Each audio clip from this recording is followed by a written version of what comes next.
La face cachée du Soleil et des protections modernes.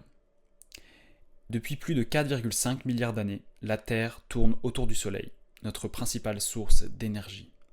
La Terre tourne aussi sur elle-même, ce qui donne le cycle jour-nuit. Depuis 4,5 milliards d'années, la nuit était réellement la nuit jusqu'à ce qu'on invente la lumière artificielle. Et pendant des millions d'années, les ancêtres de l'être humain ont évolué sous une exposition naturelle au Soleil jusqu'à ce que nous décidions de nous en séparer. Il y a moins 300 000 ans, l'Homo sapiens naissait. Nos ancêtres vivaient dehors, en symbiose avec la nature et le Soleil. Pas de lunettes, pas de crème contre le Soleil. Leur corps était naturellement adapté à l'exposition solaire. La lumière régulait leur rythme circadien, leur donnait de la vitamine D, leur donnait de la mélanine et contribuait à leur bien-être, à leur santé et à leur performance. Leur vie était courte, le cancer était inexistant. En 1820, les premières observations du rôle du soleil sur la peau ont été faites par le chirurgien britannique Sir Everard Home.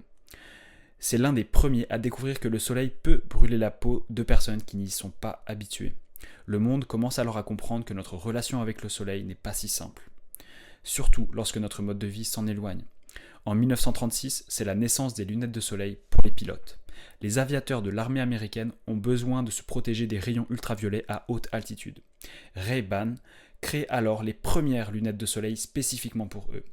Pourtant, aucun être humain n'a jamais eu besoin de lunettes pour vivre pendant les 300 000 ans précédents. Aujourd'hui, plus on les porte, plus on devient photosensible. Pourquoi ? Par exemple, une étude du Journal of Photochemistry and Photobiology réalisée par Yanagi et ses collègues en 2015 montre que bloquer la lumière empêche l'iris de produire de la mélanine, cette fameuse barrière naturelle antioxydante protectrice contre les ultraviolets.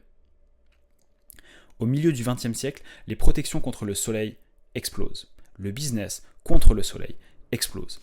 Eugène Schueller, fondateur de L'Oréal, joue un rôle clé dans l'industrialisation de la crème solaire dans les années 1930. En particulier, en 1936, date des premiers congés payés. Les produits anti-UV, anti-ultraviolet se multiplient, mais peu de gens réalisent que ces crèmes contiennent souvent des perturbateurs endocriniens comme l'oxybenzone ou d'autres perturbateurs endocriniens comme le dioxyde de titane ou l'oxyde de zinc et même dans les crèmes solaires les plus naturelles qui soient. Ces substances, identifiées par l'Environmental Working Group, EWG, perturbent nos hormones et pourraient même contribuer au développement de certains cancers. Les crèmes solaires, d'après les travaux du Dr Alexander Wunsch, créent 100 fois plus de reactive oxygen species, donc de stress oxydant dans nos cellules et en particulier dans nos mitochondries, que la mélanine qui est naturelle sur notre peau et dans nos yeux. Ces reactive oxygen species éloignent les complexes dans la membrane interne des mitochondries, ce qui empêche aux mitochondries de créer de l'énergie et donc empêche à nos neurones de fonctionner, empêche à nos muscles de fonctionner, empêche à toutes nos cellules qui ont des mitochondries de fonctionner. En 1957, les laboratoires ROC créent les premières crèmes solaires à très haute protection. Mais l'effet exact de ces nanoparticules industrielles et chimiques sur le corps humain est aujourd'hui inconnu. Les crèmes solaires seraient un faux sentiment de sécurité. L'industrie vend les crèmes solaires, les crèmes contre le soleil, comme protection ultime contre le cancer de la peau. Mais le nombre de mélanomes continue de grimper. On a enregistré 325 000 nouveaux cas de mélanome dans le monde, particulièrement en Australie et aux États-Unis d'après les données de Globocan 2020. Pourtant, le mode de vie des gens se passe de plus en plus à l'intérieur, protégé de la lumière naturelle. Les gens utilisent de plus en plus de crèmes contre le soleil et de lunettes contre le soleil.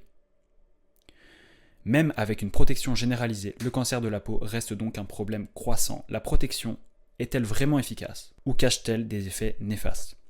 Les taux de cancer les plus élevés aujourd'hui se trouvent dans des pays donc comme l'Australie, les États-Unis et le Canada, tous connus pour être industrialisés, tous connus pour leur usage intensif de protection contre les ultraviolets.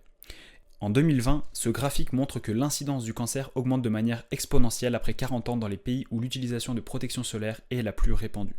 Cela pose donc la question, est-ce vraiment le soleil le problème ?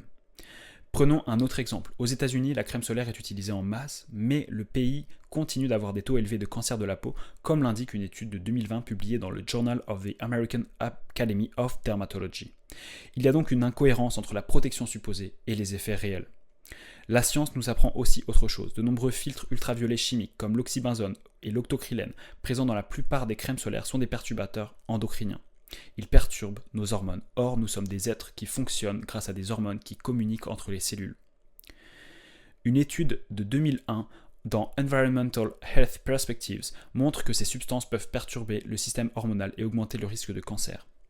Et devinez quoi, une autre étude de 2019, publiée dans JAMA, a montré que ces produits chimiques pénètrent dans le sang en moins d'une journée après application. Les concentrations observées étaient jusqu'à 419 fois supérieures au niveau jugé sûr par la FDA. ROS et radicaux libres, Reactive Oxygen Species et radicaux libres. Le soleil, est-ce un faux coupable? L'exposition solaire génère des Reactive Oxygen Species, espèces réactives de l'oxygène. En théorie, néfastes, mais en vérité, à la base, bénéfiques car ce sont des molécules de signalisation entre nos cellules. Simplement, lorsqu'elles sont en excès par rapport aux capacités antioxydantes du corps, qui sont principalement représentées par des hormones comme la mélatonine, des protéines comme la mélanine et encore d'autres enzymes également, superoxyde dismutase, etc. Lorsque ces Reactive Oxygen Species deviennent trop élevées par rapport aux capacités antioxydantes, le vieillissement prématuré survient, les cancers surviennent. Ces radicaux libres, Reactive Oxygen Species, endommagent les cellules de la peau. Mais ici encore, il y a un piège. Des études montrent que certaines crèmes solaires elles-mêmes augmentent la production de ces Reactive Oxygen Species sous l'effet du soleil.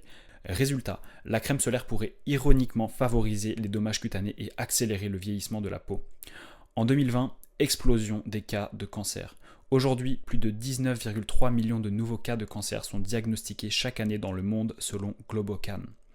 Malgré toutes ces protections, nous vivons dans un monde où le cancer est plus présent que jamais. L'usage massif des lunettes de soleil et des crèmes solaires pourrait avoir des effets inattendus.